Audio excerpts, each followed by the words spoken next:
Hello? Hey, Jameel. Hey, Jordan, how you doing? What's happening with you? Oh, not much. Not much. I wasn't sure when you were gonna what time you wanted to do it because I know. Well, me either.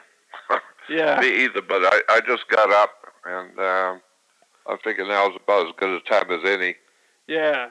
I didn't mean to So, put you on the spot last night when I emailed you like, you said you had to go out and do some things. oh yeah, no, that's no problem. I was like, oh man, I hope I didn't think I was trying to like push him into, talking on No, the no, phone. no, no, no, no. I just had Joe coming over. Did you ever get a reading from Joe yet? I, you know what? I talked to him a couple years ago. He has a website about the True Zodiac or something like that. Yeah. That's it. Yeah, I need to get one from him though. I need to contact him on that. But his waiting list is like 2 or 3 months down the road. I know, because he's always got tons of people. Because once somebody goes to him, then they start telling their friends, and their friends want to get readings, and then they tell their friends, and before you know it, he's booked up, because that's how good he is. That's how good he really is, and everybody who tries him finds out, and then they start telling their friends, and then they finally discover why it is Jordan Maxwell is talking about astrology. So many people write me and say, Jordan, we thought you were a serious person, and we thought you were serious, and here you are talking bullshit about some astrology bullshit. Yeah. So I always tell them, look at, if you have any faith in what I'm doing and who I am, then just accept the fact that I know what I'm talking about, and you don't. So if you don't Yeah. want, it's very simple. I've been around before your mother was born. So if you trust what I say, and you like what I do, and you listen to everything I'm saying, why aren't you listening to that? I mean, just give it a try and see.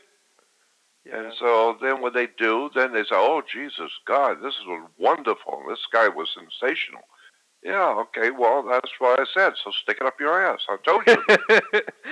I told you that to start with, and you calling me a damn fool for talking about astrology.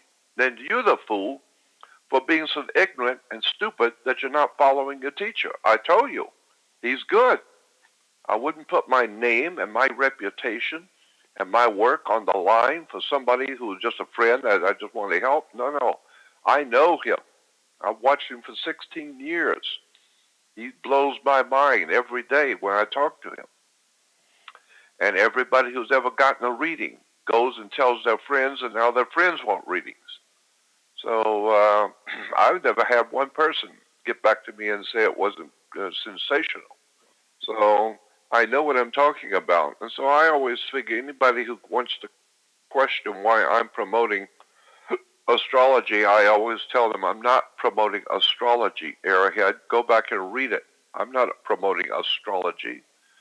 I'm promoting my friend Joe, who does astrophilosophy the way Nostradamus did it. And if you think Nostradamus is a fool, believe me, 500 years ago, he's still today world famous. Nostradamus is. And so, what's my feeling? If you're so stupid that you don't want to listen, I don't care. It's your loss, not mine. I don't give a shit one way or the other. I'm just telling you, just giving you the benefit of 55 years of intense study. And if you're so damn stupid and ignorant and backwards that you think I'm stupid, well, that's your problem. So, you know what, Jordan? I figured out a long time ago that, I mean, to me, the astrology is just a reflection of like the inner workings of what goes on in people and in organizations and stuff. Of course it is. Yeah, even all the religions are based on astrology. All of them. All of them, yeah. Especially Islam. Yeah. The moon. Islam is, the moon. And did I ever tell you about the book you needed to download called Moon O Theology? No, but I'm going to write that down. Moon O Theology. It's called, wait a minute. It's called Moon. And then a hyphen. Mm-hmm. And the letter O and a hyphen. And then theology. Moon O Theology. It's out there on the web. Volume 1 and 2. It's like I don't know, 1,300 pages or more. Damn. Yeah. Between the two volumes, Volume 1 and Volume 2. Mm-hmm. It's the most in-depth, off-the-wall brain uh, puzzle that you will ever come across. This guy took Islam apart, big time.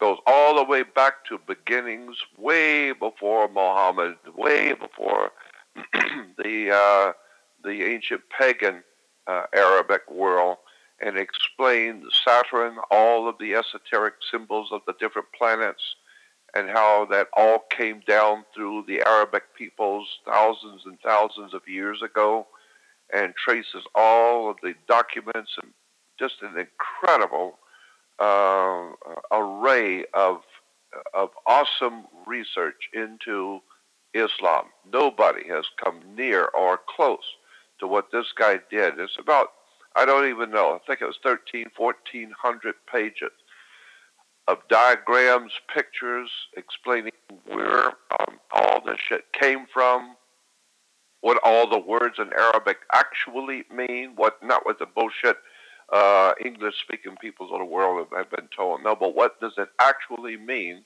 and where did it come from?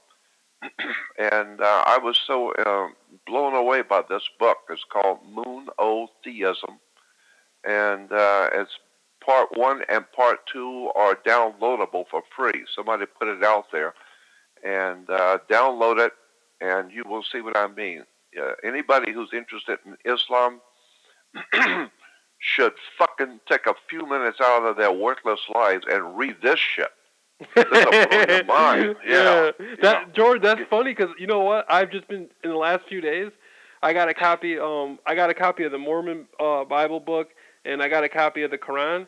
And I was going through the Quran because I was trying to find where they talk about the jinn, you know, the spirits over there. And I was reading a little bit of the Quran, and I was thinking about a few years ago. I was studying about this, about how Allah and like how they pray to the east and stuff, and I was learning about how it all has to do with the moon. Yeah. You know. Yeah. I haven't did a full study on it, but I remember learning. Well, get monotheism. Yeah. That doesn't set you back about 20 years growth nothingness. And Venus, right? Doesn't Venus have? That's right. Yeah. That's right. Venus and the moon. See, all the ancient world assigned colors to the different planets. Mm-hmm. The Earth was, I think, blue. Mars was red. Venus was always green.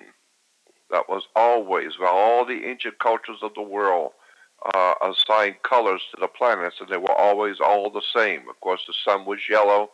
The moon was silver. That's why silver and gold today is so important in the commercial world, silver and gold. Why? Because of silver, the moon, and gold is the sun. And so silver and gold is important because the sun and the moon is important. And but when you get into Venus is green. That's why all the flags and coats of arms and everything coming out of the Arabic world is green, because they're worshiping Venus, and Venus is referred to by the Romans in the Latin as Lucifer. Jordan, I got. Oh, sorry. Go ahead. Yeah, I was just going to say. So this shit is really deep. Yeah. And 99% of the people on the earth today, collectively, have got an IQ of 40. So they cannot understand their own ass from a hole in the ground, you know. And so they want to talk about religion.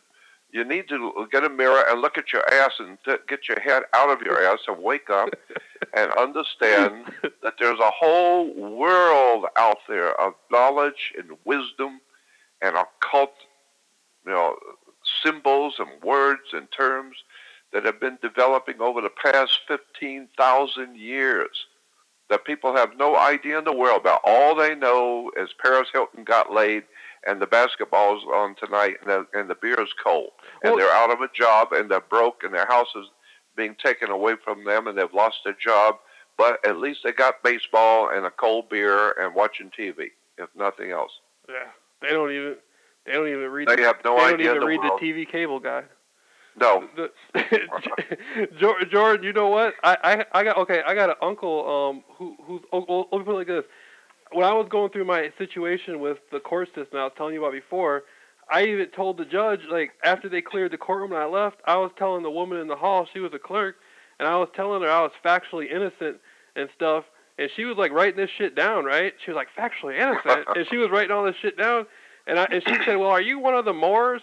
And I said, the judge is a Moor too, because they all wear the Shriner fezzes in the court in the secret lodges when no one's looking. I said, shit, he's more of a Moor than me. I'm not a Moor, you know what I mean? I said he knows about all that shit. I don't know that much about it. I'm just trying to protect my rights so I don't have to go to jail. Shit. Yeah, if you want to know about the Moors, go ask him. Yeah.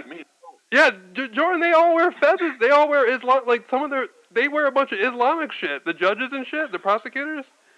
Well, no. But see, Islam was developed by the Illuminati, and the Illuminati was developed by the Vatican. So the Vatican is behind Islam. As a matter of fact, a lot of people don't know this. Islam is a corporation in London. And it's on the London, yeah, no, serious. No, it is. It's on the London Stock Exchange. You go to the London Stock Exchange and look up the stocks of the major, what they call the major corporations, the big ones. And one of the biggest one is Islam Incorporated. It's a religious corporation called a corporation soul. And it's a company. It's a business. Oh, soul? Like soul as in like the... S-O-L-E, Corporation Soul. Have you ever heard the word Corporation Soul? No, I haven't heard that yet. Okay. Write this down. Yeah. It's called Corporation Soul. S-O-L-E. What that is, it's hard to explain, but are you by your computer right now? No, I'm not. Okay. What a corporation soul is, it was developed by the Vatican back in the 8th, 9th, and 10th century. It became very, very popular in Europe about the 10th century with the Knights Templars. They set up something called a corporation soul, and what it is, it's a position. It's a position in politics. It's a corporation. But it's called Corporation Soul because it's an office. The United States, the President of the United States, it doesn't matter who's in there at the time. Mm-hmm. But there is a position in power called the President of the United States. And and so whoever happens to be in there at the time, it doesn't matter who the president is, but there's an office called President of the United States. Yes. Yes. And so there's always some dumbass fuckers in there doing something. There's always some dumbass fuck in there doing something, And but it doesn't matter who's in there. What matters is it's an actual office, and there has to be somebody in there continually. Some dumbass. And so, all right. Well, the President of the United States office is called in law a corporation soul. Meaning it's an office. It's an office, an official office, like in the Catholic Church. There is an office called cardinals, and there may be different cardinals. Some die, and some new ones coming in, and the others die, and some new ones coming in. But there is an office in the Catholic Church called cardinals. So there's always some cardinals there. Mm-hmm. There's also an office called Pope. And there's always going to be somebody in there who's Pope. But it doesn't matter who's in there. It's the office that's called the Pope. And then there's also an office in there called priest. So they're going to have priests coming in and priests going, priests dying, priests coming in. And they usually have their own office. Bank. Yeah, but I'm talking about an office. Yes, I know. An office. Yes. Okay? That's why the cops are called police officers. Because they are working in an office, police officer. And the office is a corporation soul, meaning it's a company designation of an office. And when that office always has different people coming in and going, but it doesn't matter how many people come in to president and how many people go out, doesn't matter. It's still an office of government called the President of the United States. And so there's also an office called Congressman. So there's a lot of people come in to be Congress, and they die and they leave, and other people come in, but they're always called Congressman because that's the office. Well, you can set up, Americans can set up a corporation soul. They're the only people in the world that are ordinary citizens can set up a corporation soul. Around the world, only the royalty and only the wealthy and most powerful people around the world can set up a corporation soul. But in America, because of the Constitution, the way it was written, Americans, U.S. citizens, have the right to set up a corporation soul. It's strange, but that's the way the Constitution was read, so that we have in America the ability to set up a corporation soul. Anybody can. Now, when you set up a corporation soul, what that means is that you're setting up an office. You're setting up an office, and you're going to call that office whatever you want to call it. As whatever it is, whatever term you can. I'll tell you where to go read all about it. But the point is, once you set up that office and get the paperwork done to the State Department, the United States State Department, you set up the office, and now you control that office. So therefore, the corporation soul, you now have one, and it's an office, and it's called the Jameel Research Society or whatever, and whatever you call it, and then there. Now it's there forever. It can never be undone. It can never undo it. It's there forever. It doesn't mean that it has to have anybody in it. No, it doesn't have to have anybody in it, but the office still is there. And so once you set up the office, you can take your home, your car, your family, anything and everything of any value, and you give it to the office. You dedicate it to the office. And at that point, you no longer own it forever. It's gone from you. You no longer own your home, your car, nothing. But the office of the Research Society, or whatever it is you call it, now owns everything. And you don't own anything. And so it's a corporation of sorts, but it's called a corporation soul because there's only one person who has control over that new office, and that's you. So you have control over the office, but you don't own it, and you don't own nothing in it. It owns everything. You own nothing, but you control the office. So therefore, what that means is that you put your home in the corporation soul, and it does. You can do this easy. Just go down to the State Department, go down to the state building in your city, go to the Department of Corporations, go to the Department of Corporations at the state level in your city, and tell them you want to set up a corporation soul, and they will go back and get the paperwork and the applications. And then you can sit right there, and fill that all out. The name of your corporation, what it's going to be called, and who's going to be in charge of it. That's you, and this and that, and whatever it asks you to do, you fill it out.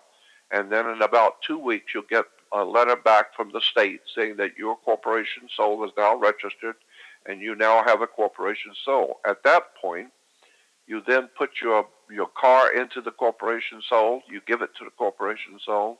You give your house, your business, your cat, whatever the fuck you got, put it all in the corporation soul, right? Yes. Now, at that point, nobody can ever touch anything inside a corporation soul. Nobody. The United States federal government and God cannot touch anything inside a corporation soul, because they can only take something from a person, and you are the person, but you don't own shit. The corporation soul owns it, and that's under Vatican maritime law, and nobody can touch a corporation soul anywhere. not world government, not the World Bank, not the U.S. Nobody can touch a corporation's soul, period. So therefore, whatever you got, your business, your car, your house, whatever it is locked in, and no one can ever touch it. No one can tax it. Nobody can do anything to it, period. Nobody can touch it. It's in a corporation's soul. So I'm just saying, I'll send you, I'll send you some information on that, and you just go look it up yourself. You just go look it up yourself, corporation soul. Yeah. And the government will tell you, oh, yeah, you don't want to do that. No, you don't want to do that. And then you turn around and go to each one of the big corporations like General Electric, General Motors, the Vatican, New York Stock Exchange, all the big corporations in the world, and they will tell you, all of them are corporation soul. And so therefore I say, the government is telling you on the web, oh, you don't want to do that. No, stay away from that corporation soul. That's bad business. Well, if it's so bad, how come every fucking goddamn organization on the goddamn face of the earth is a corporation soul? All the big shots, all the big multi-billionaires are all corporation soul. The Donald Trumps, Steven Spielbergs, the George Lucases, the Disney Corporation, all of them are corporation souls. And yet, here's the government telling me, little old me, I ain't got shit. Oh, you want to stay away from that? Well, fuck you, stay away from that. Why don't you tell Steven Spielberg to stay away from that? Yeah, they love it. No. The reason why they tell you to stay away from it, because like the church is telling you to stay away from astrology. They don't want you to know what the big boys know. Yeah, they're good. George, you don't even got to tell me that. I know. I mean, I've been through so much. I didn't really come onto the public until the last year, but for like the last 10 years, I mean 5 of those years I went through the sovereign stuff with the courts and back and forth and finally I just got sick of it and just left it alone. But yep, me too. I know. You're right. They like to give me your name. No, I'll tell you my name, but I won't give it to you. It's that they fuck you over as much as they can whenever they can. Oh yeah. But this corporation soul, this is a bombshell for me. I never even knew about it. Yeah, write it down. Write it down now.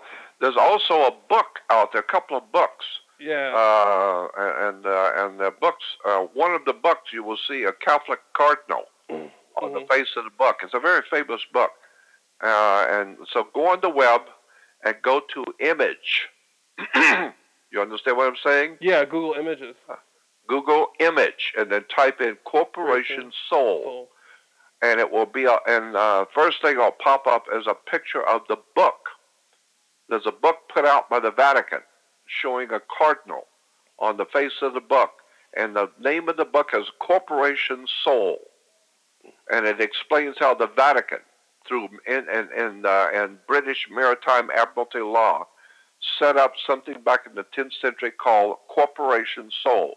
And the Pope is a corporation soul. The Queen of England is a corporation soul. Prince Charles is a corporation soul. King Faisal in Arabia, corporation soul. All of the big names, the Donald Trumps are corporations. All the big names are corporation soul. Yeah. Why?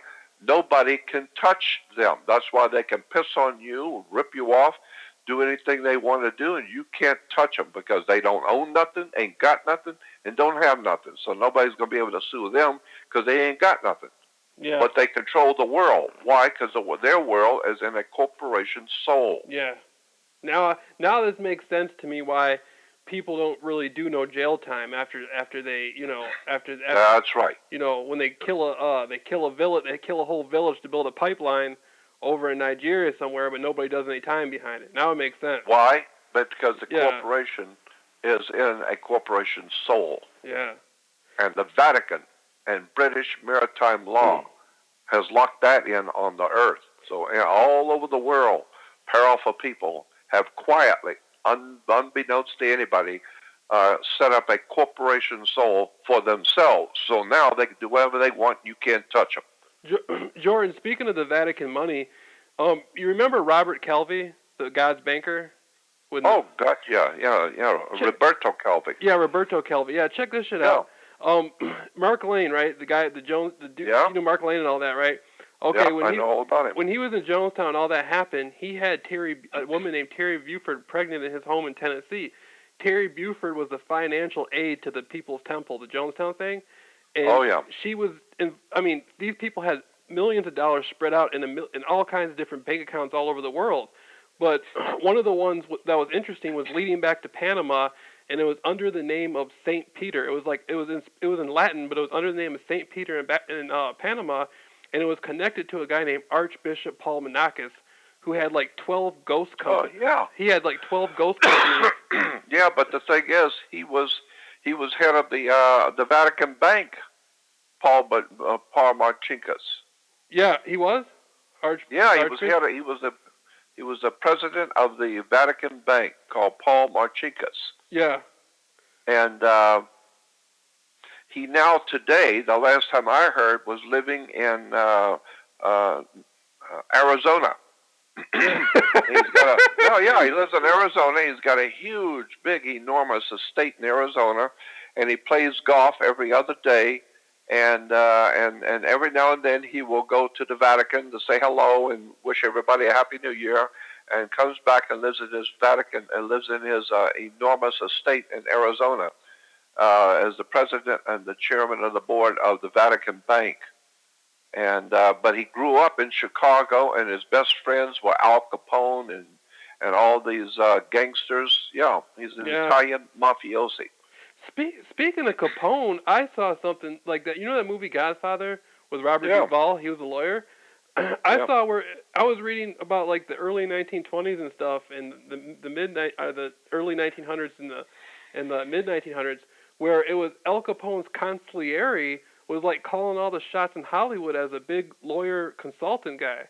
It was I forget the guy's name, but the dude who was running everything was he had been a Al Capone consigliere in Chicago for many years. Yeah, I thought that was. That's right. Yeah. And then remember in the movie Godfather when the attorney went to see the old gray-haired guy at the studio. Oh, where they cut the horse? I know they put the horse. Yeah, right. Well, first of all, that gray-haired guy was a sensational actor. The one that woke up in bed with the horse's head. Yeah. Right? Yeah. Well, I used to have breakfast with him when he was filming that movie. There's a restaurant here in Hollywood called it's in the Valley in Studio City, and that's where Universal Studios is too. And he would come in every morning to have breakfast at Dupar's, and I sat right across from him. And so, we started talking one morning, and of course, every morning, 5 o'clock, I would be there. I was going to work and doing my thing. And he would come in, and we'd sit and chat and talk. And I asked him, I said, "So what are you working on now?" He said, "Well, I'm doing a movie called Godfather." and he said, "Today they're going to put a horse's head in my bed." and so I was talking to this guy, every day. For a couple of weeks while he was working on the movie. So I had he was very, very nice guy, very nice. And there's a place called Dupar's Restaurant here in the Valley that is it's a hangout for the movie stars. It's a major, major hangout for the movie stars because it's 24 hours, but it's a very, very nice restaurant with the food's great. But it's just a nice place. And so on the way to work in the morning, all the movie stars coming into Studio City, Burbank, into Sherman Oaks, where all the different movie studios are, they have to go to breakfast first before they go to the studio. They got to have breakfast. So everybody stops at Dupar's because it's the place to go. The food is great, service is great. And it's been there for some 50 years, and everybody knows it. And so if you go there at 5 o'clock in the morning, you'll see all the biggest name movie stars in there having breakfast. That's all. They're just coming in and get breakfast before they go to work. And there's places filled with limousines and Rolls Royces And but they're just people. They need to eat too, like you. They need to have breakfast before they go to work. Hell yeah. And so I used to go in there all the time and sit and talk with all the top movie stars. But I've known them anyway. I mean, I go back a long time in Hollywood. But I would sit there and talk with Rock Hudson in the morning, and Steven Seagal, and all these different, just tons of people. Sean Connery was doing James Bond, some stuff here. So it's an interesting place. Maybe when you come here, we'll go over there at 5 o'clock in the morning and see what's happening over there. Yeah, I'm gonna be in LA, Jordan. I get there Friday night at about 11:45, and then I already got the reservations over there at the hotel that we talked about. Right. So, okay. Now when is that? This Friday coming? Yeah, I leave Friday night in Michigan around 7, and I'll be there about your time around 11 o'clock. So. Yeah. Now, you're going to LAX, are you? Yeah, the international airport. Okay. How are you getting from LAX to the motel? I was gonna call a cab. Well, you could do that. When you get, that is easy to do. But when you get out, once you pick up your luggage and walk out into the street, there are people out there that you will see them with vests on, with their yellow vest and flashlights and walkie-talkies, and they are there to help people get rides to wherever they're going. Oh yeah, I know. I've been to the LAX a few times. Yeah, okay. So you can tell them that they can get you a shuttle.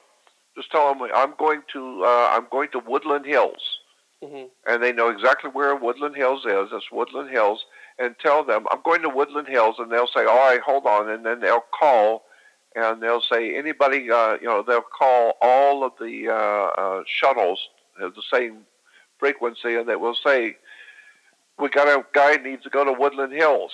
And they'll tell, and then a couple of minutes, a car will pull up, a shuttle will pull up, and it's about the same thing, but a little cheaper than a cab. So you can catch a cab or a shuttle. Just go out and tell them where you want to go, and they'll get you a shuttle. Yeah, I'm gonna go for the shuttle then. I want to do that. Yeah, it's a little cheaper, and it's actually nicer because they're usually real comfortable. What do you call them? Vacation vehicles, big ones. Yeah. So they're very comfortable, and they take you right to the door, just like a cab. But it's a little cheaper.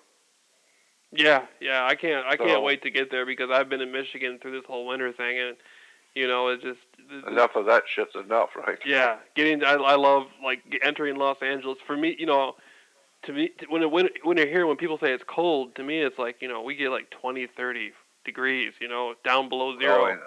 Yeah. So even some of the coldest nights in LA aren't cold to me, Oh well, yeah. We've gotten in our winter. We've gotten down almost down to 60 one time. Yeah. Above, Yeah. And people are pissing and moaning because it's so cold. Yeah. Cold.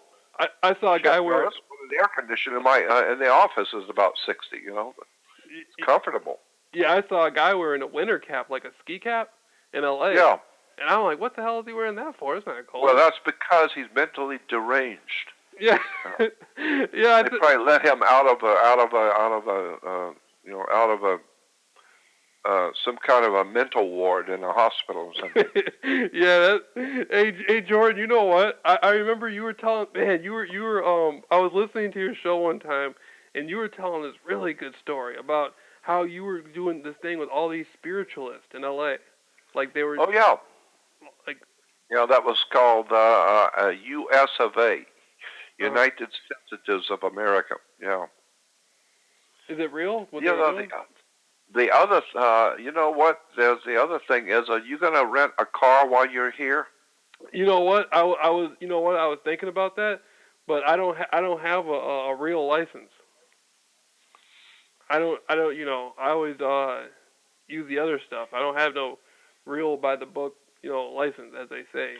Well, look if you want to rent a car, I'll come down to the motel when you get there. I'll come down the next morning, and we could go over and rent the car. I'll drive it. I'll get it, in my name if you could pay for it. I don't have the money to pay for it. Probably only $50 to $70. Hell yeah, hell yeah. That sounds like a good idea. Yeah, and then we'll have a car, and we could go all over. And we'll have Yeah. a car.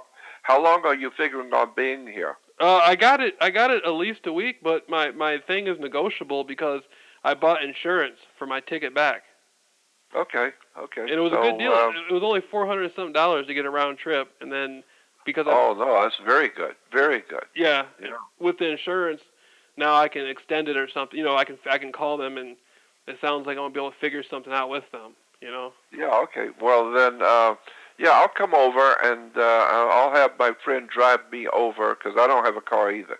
But I'll have my friend who takes me everywhere I need to go. He'll drive me down to see you.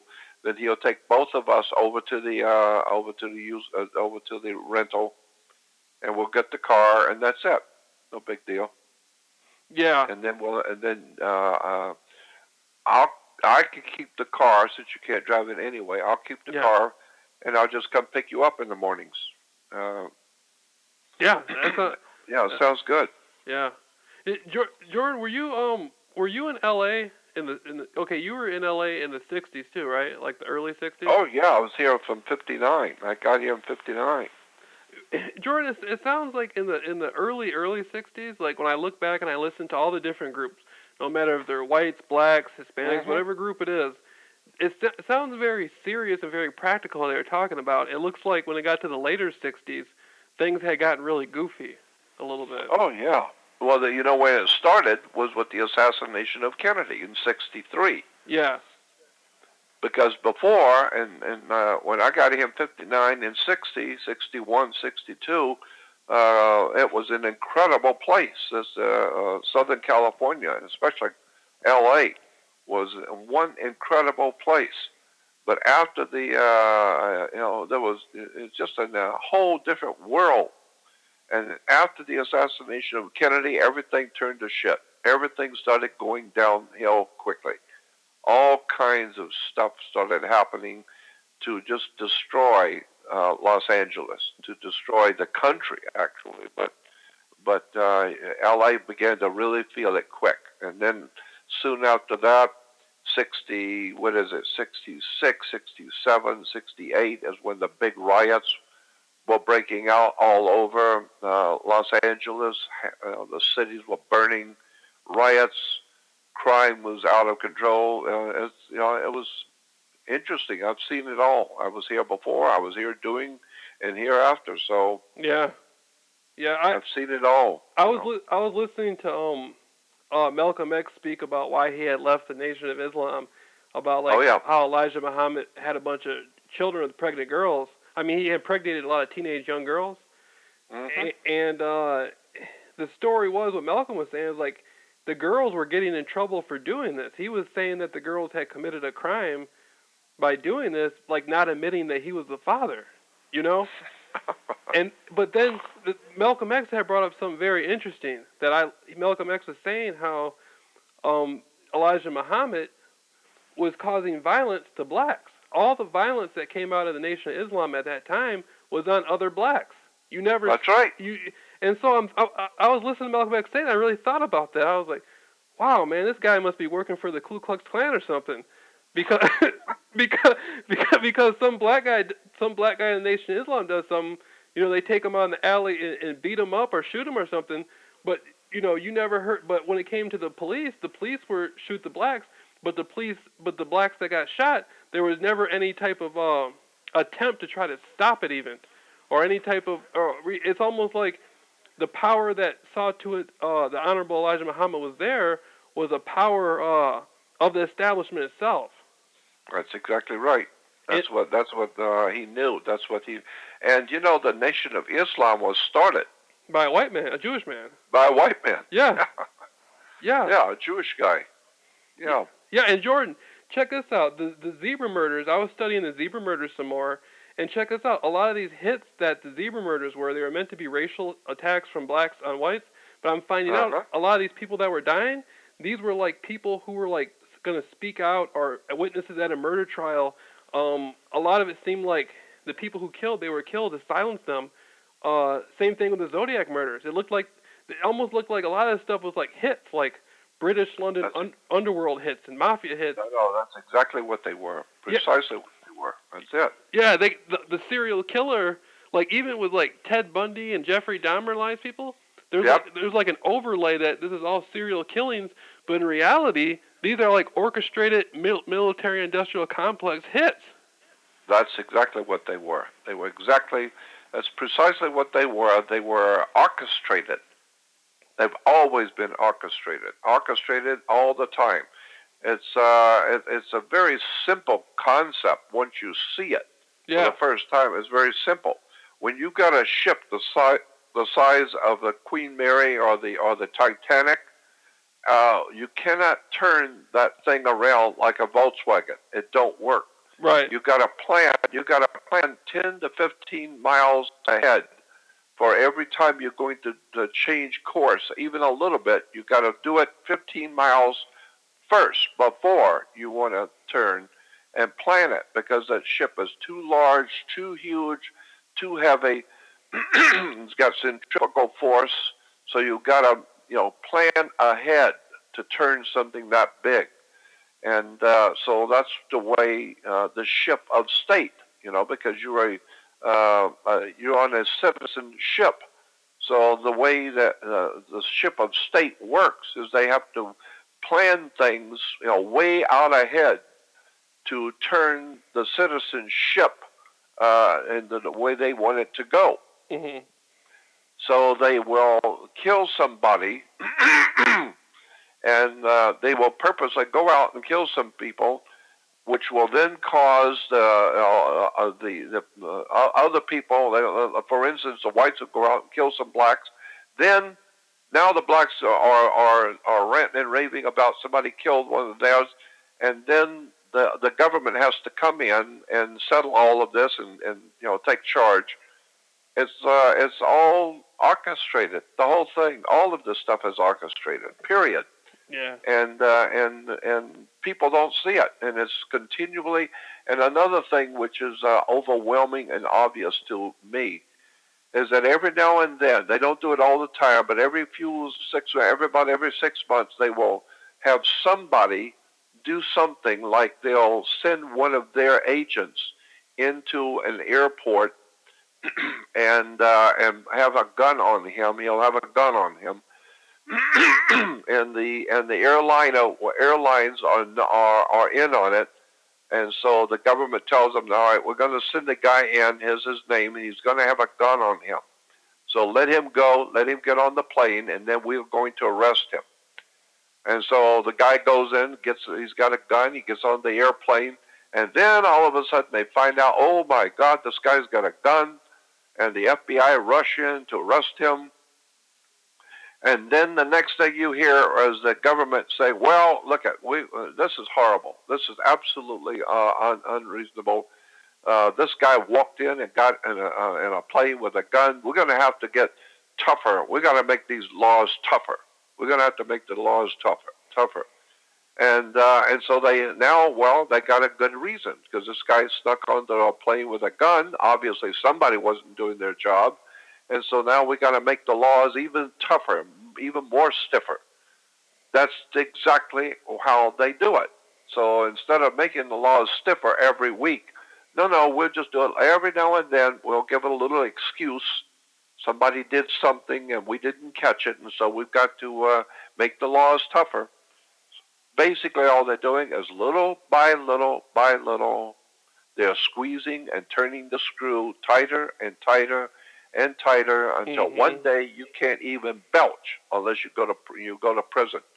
Yeah. Why? Because it's so well tightened down, little by little. It was all planned 30 years ago. Well, they do that shit on me, and I always say fuck them. I told the cops that they took me to jail one time, and they were like, "We're gonna need your fingerprints." And I said, "You can get them out of duress, threat, and coercion, but I'm not gonna give them to you." And they said, "Well, because of the Patriot Act, we can take them." I said, "Well, do you have any receipts for the fingerprint machine? How do I know you didn't steal it? How do I said, what they were trying to. The fucker, he was like, then one cop like kicked a basket, like showing me he was gonna kick me and shit. And I was like, I can't aid and assist you in a felony. I have a community responsibility to make sure you're not committing a crime. I was in there fucking going off on him, man. I I go off. Eventually, they left me alone. Now, when the cops see me, they don't bother me, Jordan. But I used to fucking. I mean, they used to be like, we'll just put some drugs on you, and then we'll say you committed a drug crime. And I just said, well, go ahead, I said you gotta carry that debt too. When somebody does something to you one day, it's gonna be because you can't just walk around framing people. They threat. They put me in jail so many times for that kind of shit. I don't even care no more. I just say fuck it. But well, I know. That's why I stay so quiet anymore. Yeah. I'm not doing much of anything anymore. I just stay quiet because at 74 years old, I'm going on 75. I give up. I know enough to know when to give up, and so. There's a scripture in the Bible in the Old Testament that says there's a time and a place for everything. There's a time to build up, work hard and build up, and a time to give it up and let it go. Well, as far as I'm concerned, the time has already arrived quite a long time ago to give it up and let it go. Yeah. I don't care. I don't care about none of it anymore. I just give it up and let it go. Because I feel America is like, I feel today like I'm in a what do you call them? A life preserver boat on the Titanic. I'm in a life preserver boat, and they drop the boat off the side, and then you get about a block away from the Titanic, and she's 2/3 under already, and we're sitting out there in this boat, life preserver boat, watching the Titanic go under with the lights going off and the sirens going off. Yeah. And it's already 2/3 under. And ain't fuck all you going to do about it. It's already 2/3 under, and you ain't going to do shit. Yeah. So since you ain't going to do shit, you just shut the fuck up and stay and keep the blanket around you so you don't freeze to death, because you ain't going to stop nothing. You can't stop nothing. You don't know nothing. You ain't going to do nothing. And so that's the way this country is 2/3 away. No, it's 4/5 of the way now. It's going under, and I can't do nothing about it. I ain't got nothing to say about it. I ain't God, and I don't have any supernatural powers. I just know what's going on for 50 years, but I can't do nothing about it. So I just stay quiet. I don't give a shit anymore. Fuck them. Yeah, that you know what, Jordan? I think like since 1933, we've been under martial law with that House Joint Resolution 192. That's right. Mm-hmm. Where they took away the gold and all that shit. I think that right there. Yeah, I know. Well, look, you and I both know, so that's it. Nothing anybody's going to do about it. So yeah, I don't protest or like when it comes to protesting and all that shit. Like I'm not. I learned a long time ago. Like if I go out there and I try to fight for somebody else's rights, I'm going to be fucked. But that's right. When they try to take something away from me, that's when that's when they've crossed the line, when they get out and talk to me crazy and shit. That's, I try to be like what you're saying. I try to I don't look for trouble. I try to avoid it, but man, they just, some of these cops talk to you like there's something wrong with these cops, the way they talk to people. Oh, I know all about it. Believe me, I know all about it. I can write a book on the subject. That's why I become a recluse. I don't do much radio anymore, and now I'm not doing any radio. I don't do any radio anymore. I don't speak in public anymore. I don't talk to people anymore. None of it. I'm not interested. I'm not interested in talking to people, doing radio, educating people about anything. Yeah. I'm not interested. I just do what I do, but I'm not out there like I used to be. Why? Because it's irrelevant. What I'm doing now is totally, totally irrelevant. It has nothing to do with anything. Nobody, the few people who are listening to me, they already know. And the great masses of the people out there, they don't know their ass from a hole in the ground. So I'm not gonna put myself on the line, not at all. Yeah, I don't blame you. They've already taken so much. It's like they've taken so much. Yeah. People, even people like myself, Jordan, who've been I don't even know what all they've taken. They've taken so much from me. I know. I'm you ain't the only one. I'm still trying to. They took rights from me 100 years before I was even thought of. That's right. That's exactly right. shit. Now we're talking about like you take this shit back to 1840s, back to 1845, just before the Civil War. The League of Just Men, the League of Communists in America, and Karl Marx and B.I. Lenin, the fathers of communism, worked in New York for the New York Times. They were Americans working right in New York City, and they were financed by the Chase Manhattan Bank and Morgan Guaranty Trust. I mean, this shit's been going on for a long time. As far as I'm concerned, no, thank you. I don't want nothing to do with this world that I'm living in, period. I know where it all came from. I know where it is now, and I know where it's going. Not me. Yeah. I want to get off the bus. Jordan, you ever heard of Dr. Z. York? Yeah, of course. And I've got some of his books, and yeah, there was a time back in the 70s, late 70s to mid 80s, where I was giving lectures all the time at Nation of Islam bookstores, Nation of Islam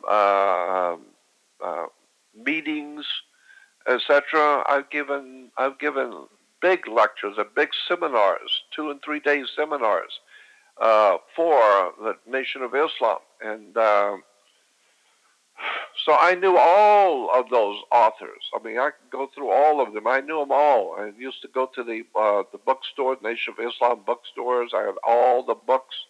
Yeah, I know them. I knew all those people. There's something really fucking tripped out with him going to jail, because I was studying his case, and he's Dr. Malachi Z. York, but the guy that got locked up on the federal record says Dwight D. York. But that's not really what's fucked up. His trial date is set on Martin Luther King Day in the federal court system for those alleged child molestation. They tried to say he was taking advantage of children or something like that across state lines. Yeah. But it was Martin Luther King Day that they said his trial was. Federal courts don't run on Martin Luther King Day. Well, this one did. Yeah, but nobody was ever in the courtroom. The most anybody ever got is they just heard the audio of it or saw the clip of it. Nobody was actually, none of his followers were actually there. Jordan, this might sound really fucked up, but I'm thinking that never really happened, because because they raided his compound, the Pyramid thing in Georgia, right? But his home, his bookstore, all his fucking properties leading up to New York were untouched. The government never stepped foot in any of these places, and he got charged with the RICO Act and doing shit across state lines. Well, everything with his name on it should have been touched by the government, and and even the guy that they arrested at the compound didn't have the same. The guy was like 10 years younger or something. The name that they arrested the guy with, Dwight D. York, is not the same age or nothing, and the court dates were on a federal holiday. There's something really fucked up with his story. I'll tell you what. Look at. I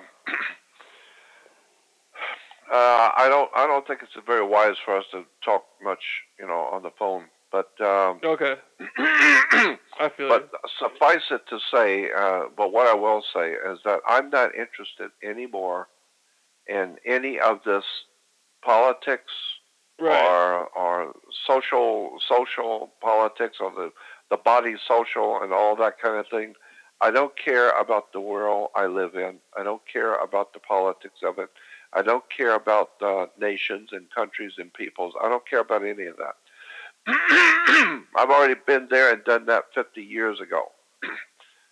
What I'm concerned now with, and this is the only thing I'm actually involved in, is the spiritual matrix of the universe. Who we are, where we've come from, who made us. Right. George, it's not even safe to talk about. It's not even safe to talk about none of this shit no more. I know. I hear you, man. I hear you. You can't even fuck. I don't even care about countries. I don't give a shit about Russia or America or China. I don't care about that. I'm wondering, where the fuck did this Earth come from? Yeah. Yeah. How is it that out of all the millions and millions of light years that we can see, we don't see any planet with water and people? And out here in the middle of nowhere, on the outskirts of the Milky Way galaxy, is a little small infinitesimal dot and it's got all kinds of life on it, and water, and all kinds of life. I mean, cockroaches and dinosaurs and everything else. Where did this come from? Where in the fuck did we on this earth come from? And how come the moon is the size it is, and its exact size and its exact place? I mean, everything is too perfect to just be by chance. Yeah, Jordan, I think what you're starting to maybe seeing a little bit. I think what we may have come across here in our conversation is a lot of this fucking shit that we think is real is not real. I think you're probably right. A lot of the scenarios when you say this person got assassinated, this person, is doing time, this happened to this person, sometimes these people aren't even fucking real.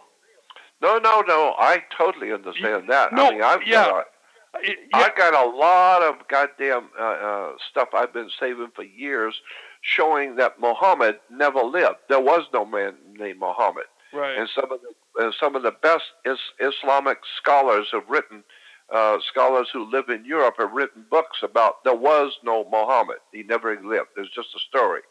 And I know for damn sure there was no Jesus. And I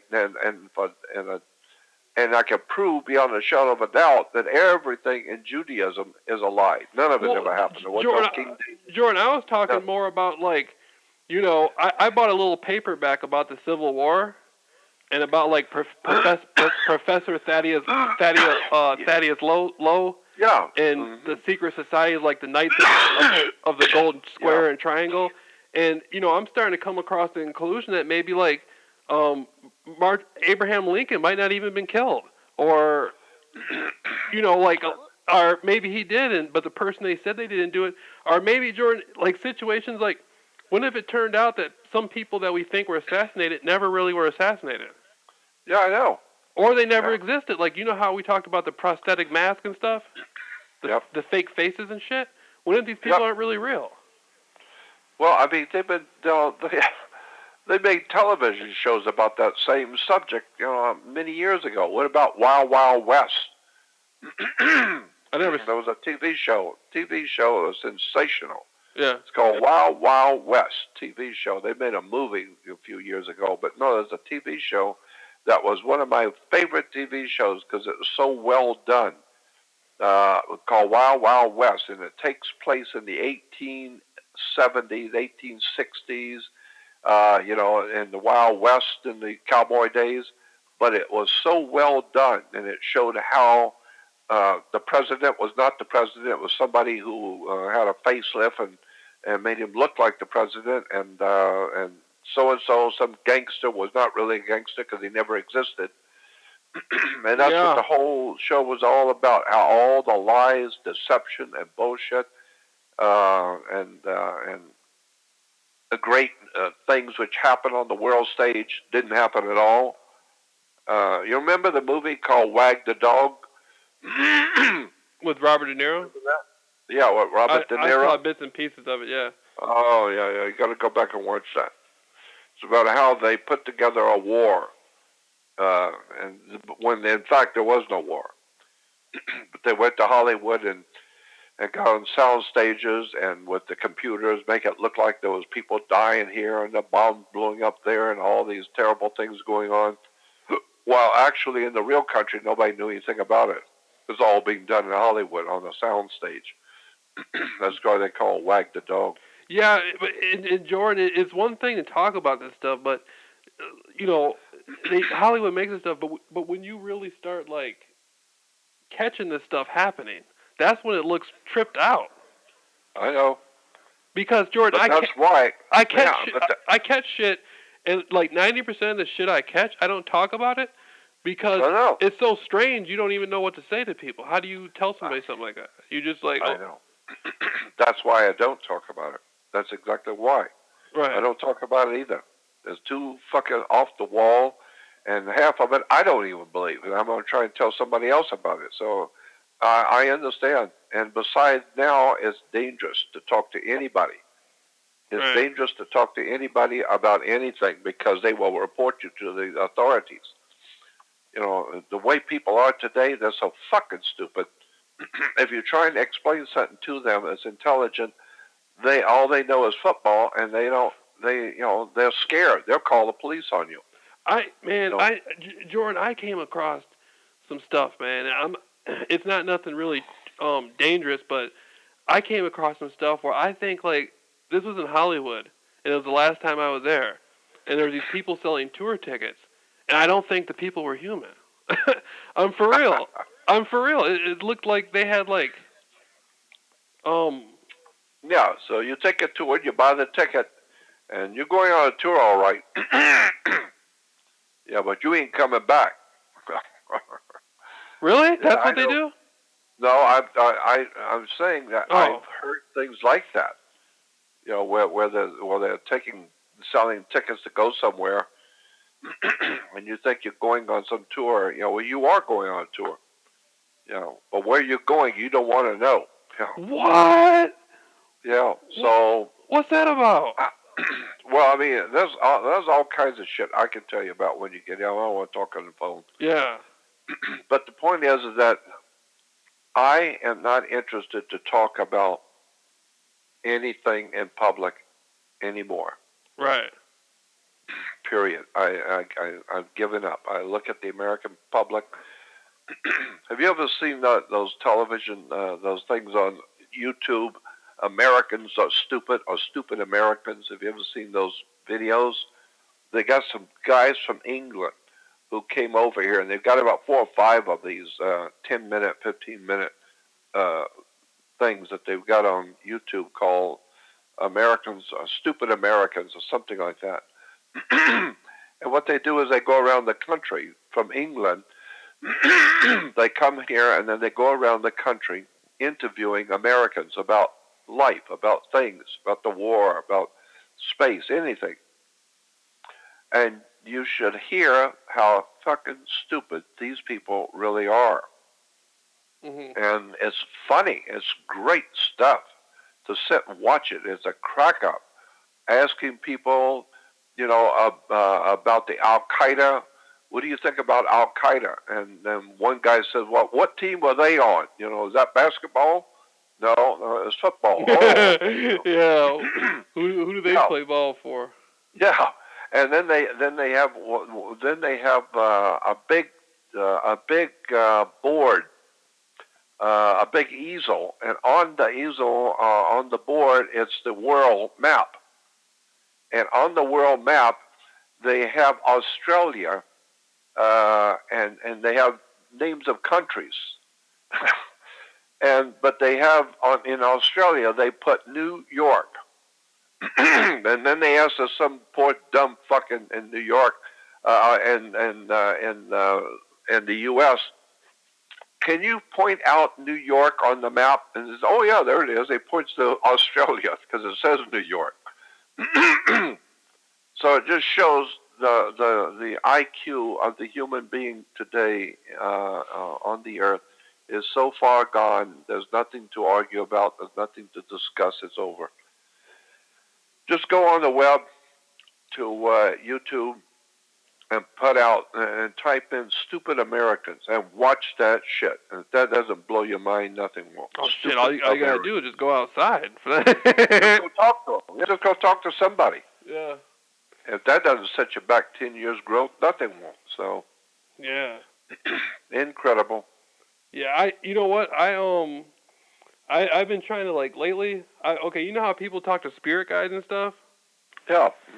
Okay, check this out. One night I was having a vision in my mind of this like guy. He was like a kind of like Hindu looking, like a bald-headed, dark-skinned Hindu looking guy in a circle with a bunch of other people. And I was having this kept popping in my mind throughout the day. Then I did a channeling session with this guy named Brad Johnson who channels this energy, and the information comes through really good. This energy called a Dronus. He said he's channeling an energy from the star system of Sirius. And I asked the energy if I had spirit guides, and he said the spirit guide's name was Muhammad. And I said, Muhammad? He said, right, but not like a Muslim or the Muslim prophet Muhammad. He said a guru from India around 1,000 years ago. But right before he told me that in a channeling session, I was having those images a week before that. Yep. And then I've been trying to connect with my spirit. I've been trying to connect with this entity named Muhammad, and I've been getting like information. Like now I get information. I'll just be sitting here, and I'll just get information, like from the spirit. Like I'll be wondering how shit works, and I'll just get information out of nowhere. I know all about it. Me too. Have you ever tried to channel on though? I believe me, I've been channeling for years, but I don't tell anybody. Yeah. Yeah, I know all about it, and I can tell you more when you get here. Yeah. You know. Tell you more when you get here. Jordan, that Bob Fernie guy. I was looking up about Bob Fernie, and I found one on like American, like where you can look for people on the internet. And there's one. They said he was in his He was in the 80s when he died. Bob Fernie, but he has a stepsister. The Bob Fernie they're talking about on Google, they're saying he has a stepsister in Muskegon, Michigan, where I am. I thought that was kind of tripped out. Oh, really? It might not even be the same guy, but I was just. Well, who knows? Who knows? But there's a. Of course, he could have died in the 80s. That's very easy. Because, no, they said he was in his 80s. Oh, he was in his 80s when he died. Oh yeah, okay. Because I never heard or saw him ever again. One day they left.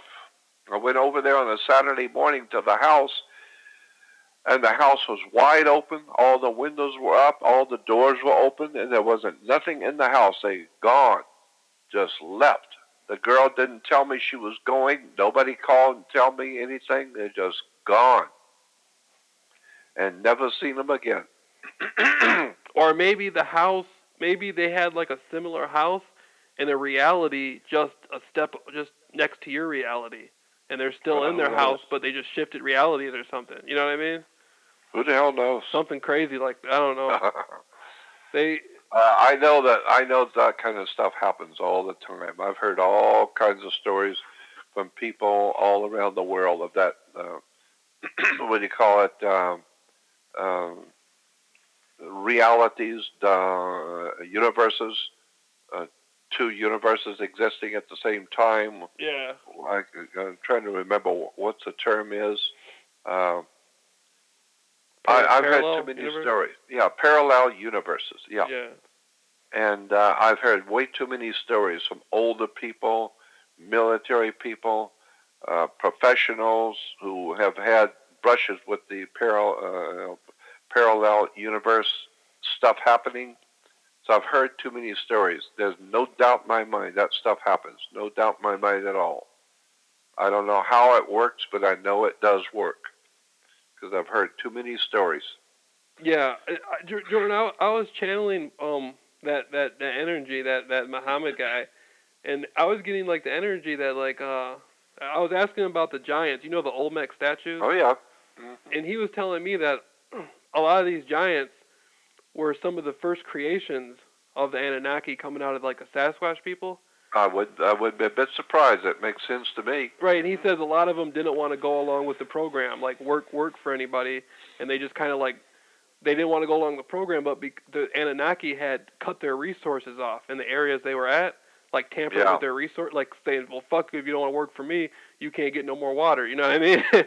kind of. And so a lot of these giant groups, they left and they went to different lands, like, and that's why there's like so many strange type of temples. But then there's also temples that were built before the creations of humans, for just temples. Oh, God, yes. Like temple, the gods, like in the book of Jeremiah, we're talking the city of the gods that was created. That's right. That's right. Mm-hmm. Yeah. And all those temples that are found in the ocean, pyramids in the ocean, pyramids off the coast of Florida, in the ocean floor. Have you ever seen that? I heard about that. There's a huge pyramid sitting on the floor of the Atlantic Ocean that's working. It's got a generator in it today. You can go out and go scuba diving and go and see this pyramid. It's larger than the Pyramid of Giza. It's larger than the Pyramid of Giza. It's sitting on the ocean floor. and it's 10 miles north of Bimini in the Bahama Banks. And it's sitting out there on the ocean floor, a perfect pyramid. And it's got a circle at the top with an eye, and water is being sucked into the pyramid through the eye, and it comes out the bottom. The water is coming out the bottom. So there's some kind of a generator inside of that pyramid right now as it's sitting on the ocean floor of the Atlantic Ocean. And Jordan, that's what. Okay, when I was channeling, like the spirit guy was telling me that like, through sound, through these pyramids, these temple-like pyramids, that through interjecting sound, the sound would be used like to create the vibration, and then the vibration would activate certain things within the DNA, and then you could travel from different places like that, like like or like if you had a ship, like the aura of the body, your body, or the aura of several people can be used to protect you. So you like if you're moving through the air, you can breathe because the etheric aura that you have around your body can keep the oxygen, like protection. Yeah. And yeah, I'm sure. He was saying that he was saying like even 4,000 or 5,000 years ago, people in places all over the world could travel and go to like Mars and the moon through the manipulation of sound within the pyramids, the vibration and stuff. I think so. I think that's exactly right. Yeah, that makes sense to me. Yeah. And also the thing you need to do is to go on the web. Oh, there's so much out there that's good stuff. Have you ever heard of a guy named Klaus, Klaus, Donna, Dona, Klaus Donna? Oh yeah, I thought he was with you guys on Project Camelot. That's right. Yeah, Project Camelot and Klaus Donna. Yeah, he's German, right? Klaus? Yeah, German. Yeah, I remember. I think he's Austrian. Yeah, he's smart. I saw his stuff. He had the statues of the reptilian people and stuff. Yeah, it's got all kinds of stuff. Well, go on the web and watch all of Klaus Donna. He's got great stuff. No doubt about it. Yeah, and I wonder what... It seems like he found some shit that he's not talking about, too, because... Oh, yeah, I know. And see, I spent 5 days with him in Zurich, Switzerland. 5 days. Klaus Donna and I, talked for 5 days at a hotel in Zurich, Switzerland. So I know. There's a lot of stuff I could tell you about that. Yeah. Hey, Jordan, it seems like that dark power is kind of keeping... there's a dark power out there that doesn't really want this type of stuff spoken about. Oh, are you kidding? You bet your ass on that, boy. And even, like, a lot of people that, they think, okay, they're in the system, they're an agent, or they're working for the man or something. They don't realize they ain't working for no man. They're working for an entity. Yeah. You ain't working for no man. I don't care if you're in the I don't care what position. What group? I don't care if you're in the. I don't care if you're in the KKK or the Chinese Mafia or whatever you think you're in. That doesn't matter. They're all the same. You ain't working for a man. That's right. Not at all. Right. You're gonna find that out if you fuck up. You're gonna find out. Yeah, you get wise and figure out something out. Yeah, well, you're gonna find out real soon. So that's why I don't have anything to do with any of it anymore. I just stay quiet, stay out of the way. I want to quietly leave this place with no fanfare. But anyway, let me know when you get here, and I'll come over. We'll go get the car, and then we can. I got all kinds of places that take you. I got all kinds of places that. Oh, we don't get in the car, and the car just starts. You're like, where we're going, we need no roads or something. The car goes off. Right, yeah. You're gonna find out where Jordan Maxwell really comes from. And it's like. That's right. That's right. Yeah. Where you're going, you don't want to know. Well, I got lots of interesting places to take you. A lot of interesting places. It'll be fun. Well, that has to happen because the whole world's under the camera now. So you got to go off planet to be able to talk to somebody. No doubt about it. You're right there. It's incredible how locked in everything is. Yeah, I know. Yeah, I was looking at these old videos from like the 50s and 60s, I was thinking, I'm like, wow, man, these people aren't on camera. You know, I mean, in the movies they are, but in real life, there's no cameras out there that they know of. You know, but yeah, right. Yeah. Well, but yeah. like I said, there's so much we could talk about. But when you get here, we're going to go to a lot of places. Okay. I like going places with somebody who I can talk with. 99% of the people, like Jackie Mason said, he said, when I talk to other people, I always end up talking to myself. So now I just talk directly to me and fuck everybody else. I'm not talking to anybody. I'm going to talk directly to me. And so that's the way I feel. I mean, I don't even want to talk to people who are so goddamn stupid. So when you get out here, we'll roam around the city and I'll show you shit you've never seen. Yeah. I'm ready. Okay, Jordan. Well, we got today's Sunday. So right. Today is the 22nd. Okay. Sunday the 22nd. So 5 days. I'll be there. Then the next day, the day after I get there, we can go. Now that'll be what, Saturday? Yeah. The rent-a-car place. Because you'll get here Friday, and what time did you say you get here on Friday? It's gonna be around 11 or something at night. I'm gonna Good. Okay, so what you need to do is email or call.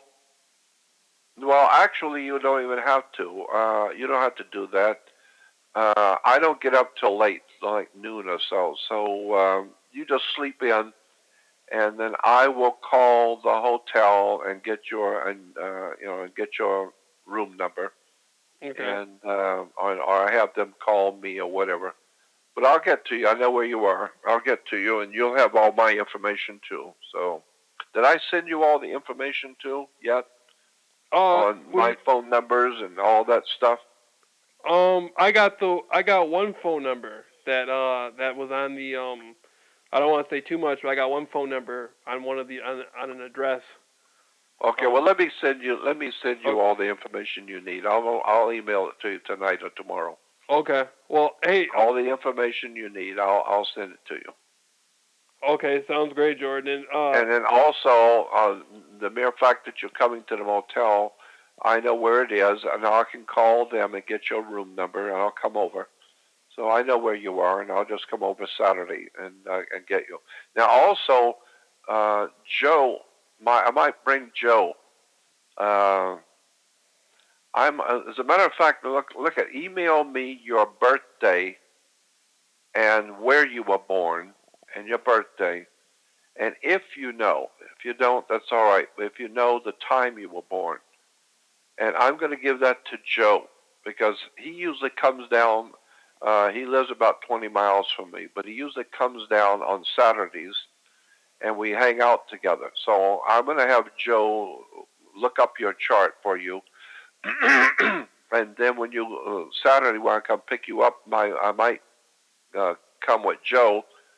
And then while we're out roaming around and driving all around, he'll have your chart in the car. Maybe he can start telling you some shit about you. Man, this is really exciting. This is really exciting. Yeah. And it would be just as well that I'm driving because it's going to fucking blow you away when he starts telling you some shit about yourself. Jordan, is that guy that knows everything about people that you know? Yeah, that's him. That's my friend Joe. You said he can start telling you about, like, when you were such and such, you fell down. That's right, yeah. Oh, shit. Uh-oh, there might be some stuff I don't want to know. Well, too bad, because he tells you, I don't give a shit if you like it or not. I'm just going to tell you.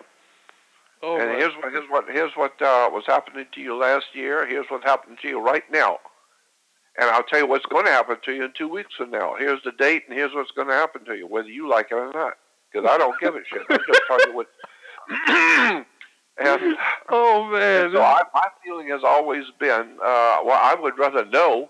At least I know. So when it happens, I'm not surprised. And so you plan for it. So that means he knows lottery numbers and shit. Well, no. He will tell you. No, the way he does it, he just reads the stars in relation to your birthday. Okay. He just All reads right. the stars, and he will tell you all the general stuff that's happened to you. He does not always get very specific, especially on the first time around. The kind of thing he does, for instance, a year and a half before it happened, I was talking to him because I talk to him almost every day. And he came down last night, yesterday. I spent the whole day with him. But he told me, he said, in a year and a half from now, Jordan, it's going to be in September, a year and a half from now. And that was, I don't know, 8 years ago, whatever it was. But this is the kind of thing he does. He said, in a year and a half from now, there's going to be a TV show or a movie or a video or something that's going to be released to the public that's going to be completely and totally based on your work, but you won't know anything about it. Somebody else is doing it, and he's in New York, and he's going to be putting together a TV show or a video or a movie or something, and it's all based on your work, and it's going to make you famous, and it's going to be very, very big. It's going to, lots of people are going to be watching it all around the world, and it's all based on your work, and it's going to make you famous. And I don't know who he is, but he's in New York, and that's going to happen in September, which was a year and a half from then. And that following year and a half later, in September, Zeitgeist came out. Did you ever see Zeitgeist? Yeah, I did. That was inspired by you. That's right. Yeah. All of it. Yeah. And so I didn't know anything about it. No, Peter Joseph did it on my work, but I didn't know anything about it. Well, that's what Joe said. You won't know anything about it, but this guy in New York is going to do it. Well, that's what Peter Joseph is in New York. And it was a year and a half before, and he told me the month it was coming out.